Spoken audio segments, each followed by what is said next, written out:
Bah oui, la situation dans ce pays est assez grave finalement, et j'ai du mal à comprendre que des protestations transpartisanes ne viennent pas perturber plus encore la société que ce que nous vivons actuellement. Alors j'ai déjà évoqué la détresse des salariés des très grandes entreprises qui ne travaillent plus pour un patron pour se réaliser grâce à un savoir-faire au service d'un produit, mais pour des financiers, le nez sur des tableaux de bord afin de déterminer les marges dont ils seront bénéficiaires. J'entends donc les équipes de Total et leurs besoins de reconnaissance sonnante et trébuchante. Je n'entends pas beaucoup, en revanche, les quelques-uns qui bloquent comme un petit pouvoir ou une envie d'exister au-delà du raisonnable les dépôts, alors que des accords ont été trouvés. Mais heureusement, le mouvement s'essouffle ce matin. Rendez-vous compte, 7% d'augmentation de salaire. Quelle PME peut aller aussi loin? Les PME et leurs patrons, d'ailleurs, ils sont aujourd'hui coincés entre le marteau et l'enclume. La hausse majeure des charges les met en danger. Très vite, très durement. Faut pas sous-estimer ce qui se vit en ce moment. De l'autre côté, ils ont un besoin impérieux d'embaucher pour développer leur activité et générer de la richesse. Hélas, les chefs d'entreprise ne trouvent pas. Où sont passés les travailleurs? Honnêtement, je n'en sais rien. Mais pas grand monde n'enquête sur Pôle emploi, les minima sociaux, les allocations et les gens qui sont derrière. Et les autres salariés d'ailleurs, ils ne comprennent pas le delta entre un brut correct finalement et un salaire net ponctionné massivement pour faire vivre le pays. Ils voient le coût de la baguette, des pâtes augmenter. La plus élémentaire des alimentations leur impose des sacrifices drastiques pour eux-mêmes et leurs enfants.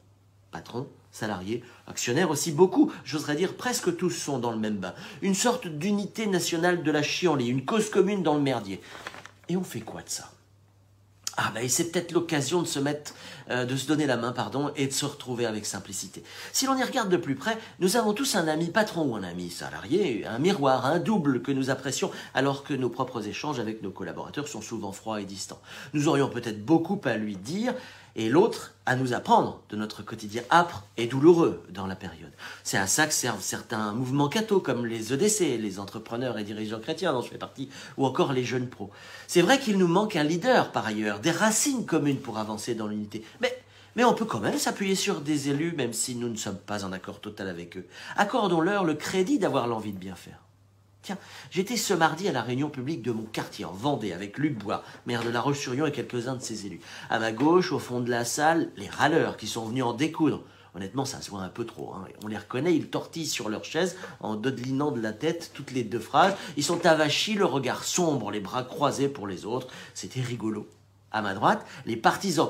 On les reconnaît aussi, ils sont silencieux, appliqués, des premiers de la classe. Il leur manque plus que l'arrêt au milieu et les petites lunettes. Et puis au milieu, beaucoup de curieux, beaucoup d'intéressés.